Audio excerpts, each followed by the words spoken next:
Okay, you're on. Good morning, everyone. My name is Theresa Matranga, and I'm the English Department Chair here at Connecting Waters. I've worked for Connecting Waters for about 20 years, and I have been the English Department Chair for a lot of that time. And I teach online Canvas classes, and I have students that I work with, and various things. I do various other things with for Connecting Waters. So today I'm here just to talk to you a little bit about what the English department has to offer. This year is one year where we haven't had something brand new going on with the English department. A lot we have had new classes, Canvas classes, a couple of years ago to begin with, writing classes for grades 3 to 4 and 5 to 6. And these are Canvas classes, and they use RightSource curriculum, and they're very, very popular with the young students. So it's a fun way to get your student learning how to write, which is a focus of Connecting Waters, as a matter of fact, to improve our students' writing. So there's that. That's fairly new in the last couple of years. And we also have 2 or 3 fun novel other reading classes with the Connecting Waters for students who are a little bit older. So those classes have also gotten very popular. Reading novels, students read novels together, and there's support classes, supplemental classes, and students and teachers read and discuss novels and learn about novels with a really excellent teacher, Sherry Guidi. So if your student loves to read, or maybe if you'd like to get your student interested in reading, it might be a fun way to do that. It's not exactly the same as an English class, comprehensive English class, like some of our other ones are grades 6 through 12 using the collections textbook.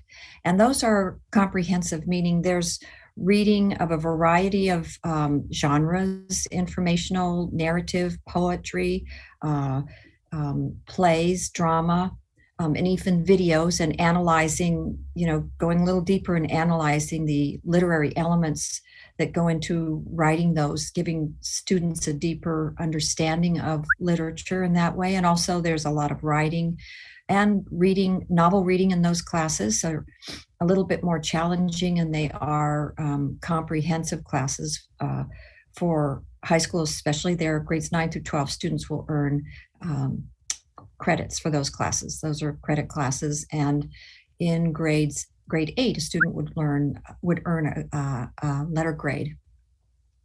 So those we've had for a long time, and those have always been very popular. We also have an AP language support class, and that's for, of course, high school students for the most part, who are taking an AP class online somewhere else. For example, Apex. A lot of students use Apex to take their AP class, and then they'll come to the AP support class for tutoring. Come with their homework, with any questions they have. It's kind of a full service support class where I'm the teacher for that one, and so I will answer questions about anything that has to do with AP. They're testing, we can practice testing. Usually I'm helping them with their homework. So it's just a comprehensive tutoring / support for students who are taking an AP class. And it says AP language, but AP literature students can come in as well. So we have that. We also have something called Collections Companion. And the Collections Companion was created a few years ago by a friend of mine, and we worked together to kind of put that together. And it's for grades 9 through 12 right now. We're trying to get 6, 7, and 8, but it's an online pacing guide to a certain extent. but it's different because it's not your usual look at a, this week you do that, this week you do that, this week you do that in a table. It's laid out in a very colorful way with pictures, with photos, images, videos, recordings of plays, historical recordings of authors or periods in time that would provide context to students. A lot of in the 11th and 12th grade, a lot of the plays, the Shakespeare plays that students are reading are recorded in part or in full. And it gives them, to begin with, kind of a background of what the overall theme for that collection will be, because in the collection textbooks, you have 6 collections in each textbook, and usually 3 are completed in the first semester, and then the remaining 3 in the second semester. So, and each collection of readings, in each collection there are about 5 or 6 readings. So in each collection of readings, there's a theme or a big idea that all of the stories are related to in some way. All of the stories are an example of that big idea or that theme in different, either narrative or informative or plays or essays. So students get a variety of readings in that way. And but with the collections companion, it will take them through it step by step and give them a little bit of background about what they're reading and tell them, okay, now that you've finished this, move on to that. And now that you've finished that, move on to the next reading or whatever else they're supposed to do. And it also has all of the written assignments, tells them to go to page such and such in their textbook. And so it just kind of walks them through it, and in a more hopefully engaging way, because of the tutorials, the videos, the pictures, the colorful pictures that they'll see. So if your student is an independent worker or if you have maybe an English tutor that the student's working with, this is a great way to go. It's self-paced, although students should complete one collection every 5 weeks or so. And there are about 5 to 6 readings in each collection. So it breaks down to about one reading a week. And there are a lot of questions at the end of each reading that they're supposed to do. But it can be modified for students who struggle a little bit as far as which questions they answer, how much help they get answering those questions, that kind of thing. And also these collections companions can be found in the English department website, and you can email your ES and ask your ES can make a copy of them and then email them to you for whatever grade level.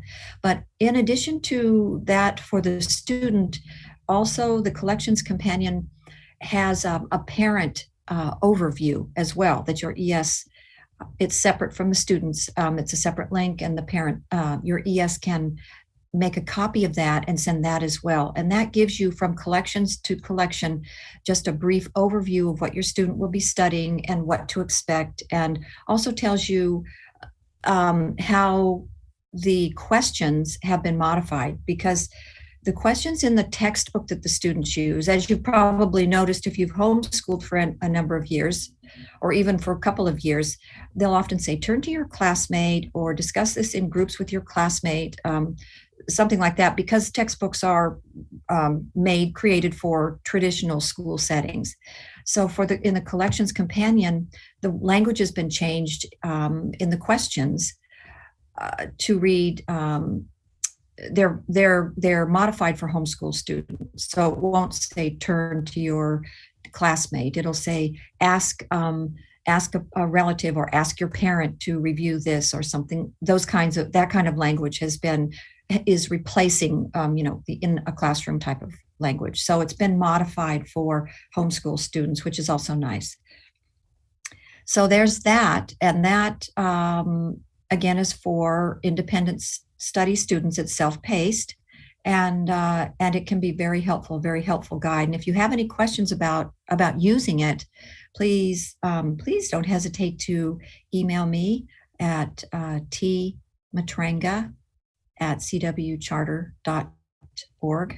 I don't, Matranga. I wish I could type that in someplace, but I can't.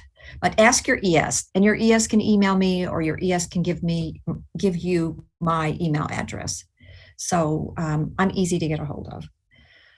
So if you have any questions about that. So we have those lovely writing classes. We have the wonderful connections to connection, sorry, collections companions, lots of alliteration there. We also have all students are expected to submit their benchmark writing assessment that happens twice a year, once in October, and then during the second semester as well, I believe in February. And you're using My Access to do that. And My Access is a wonderful writing program for students who struggle, for struggling students, because it gives them their scores instantly once they submit an essay, and it tells them where their strengths and weaknesses are right away. Their score broken down into 5 different traits, important writing traits, and it gives them a score for each one of those writing traits. And then if they know how to use the My Access tools, they can go back in and they're given guidelines and suggestions for improving those areas where they need help, where their scores were a little lower.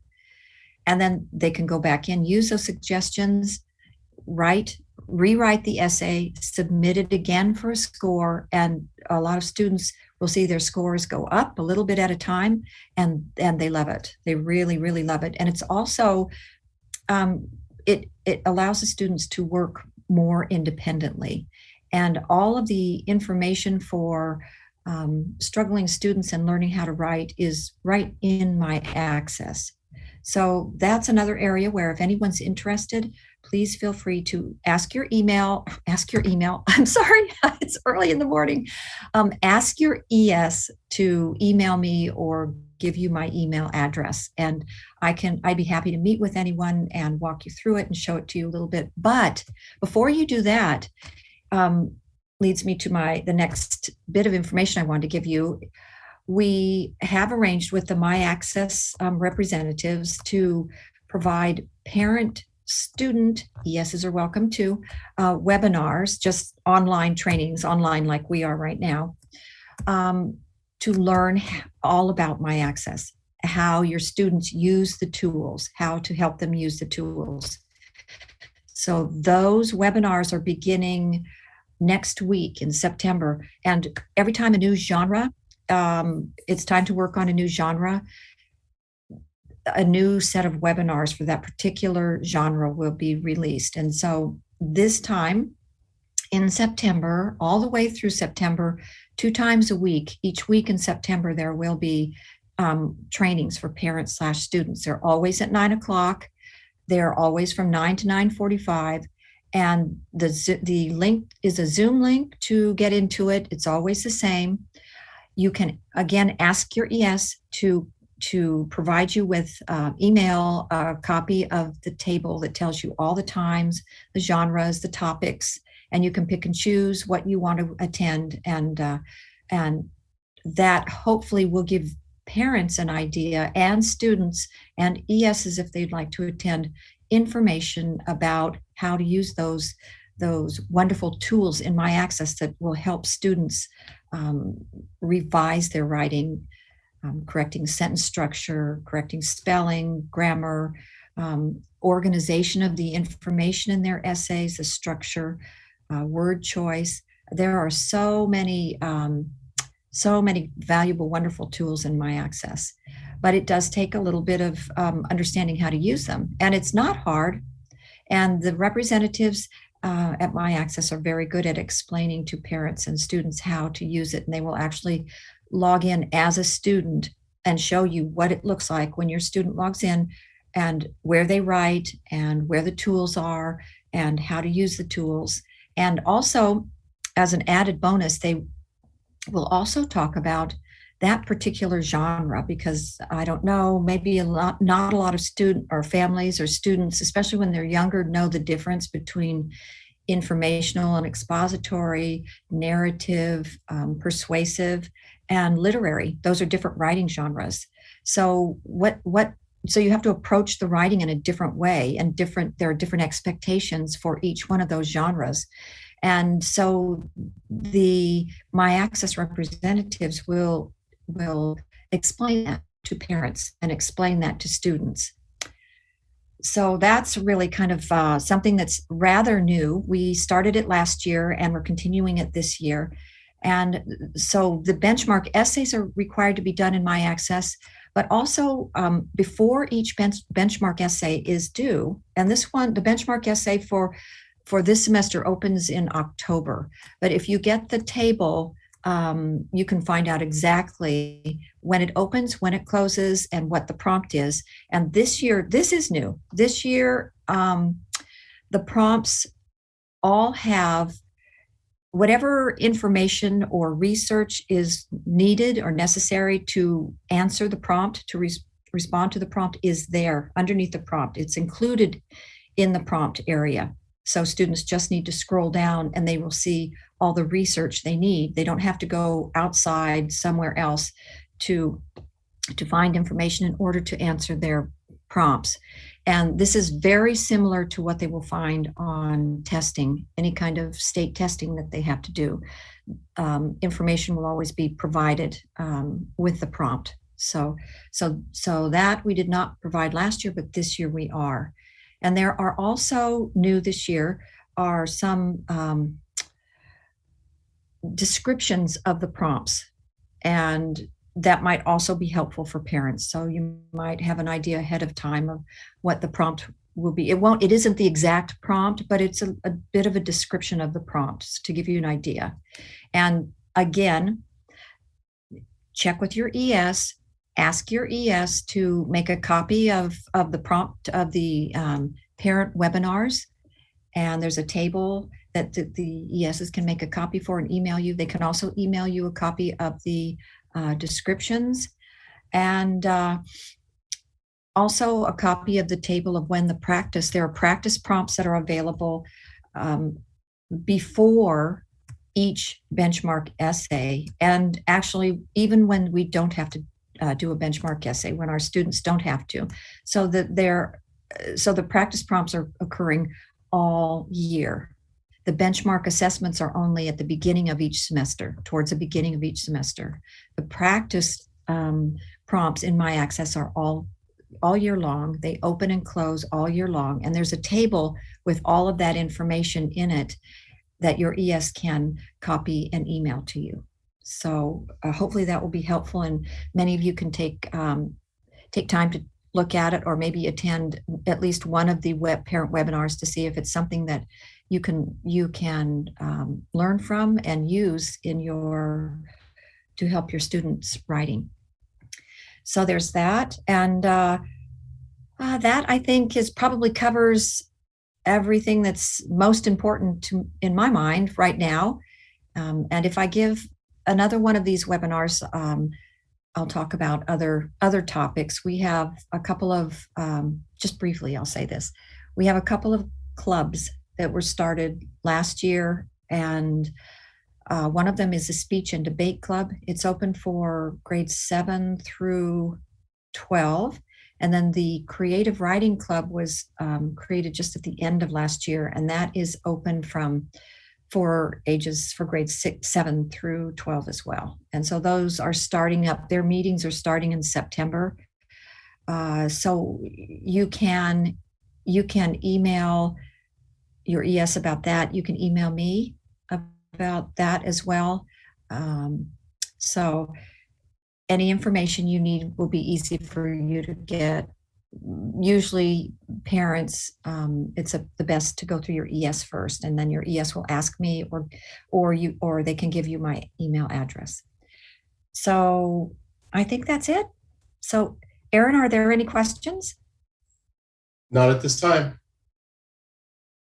Okay, so I think that's it, and I'll see everybody again, I'm sure, at some point, and have a wonderful week.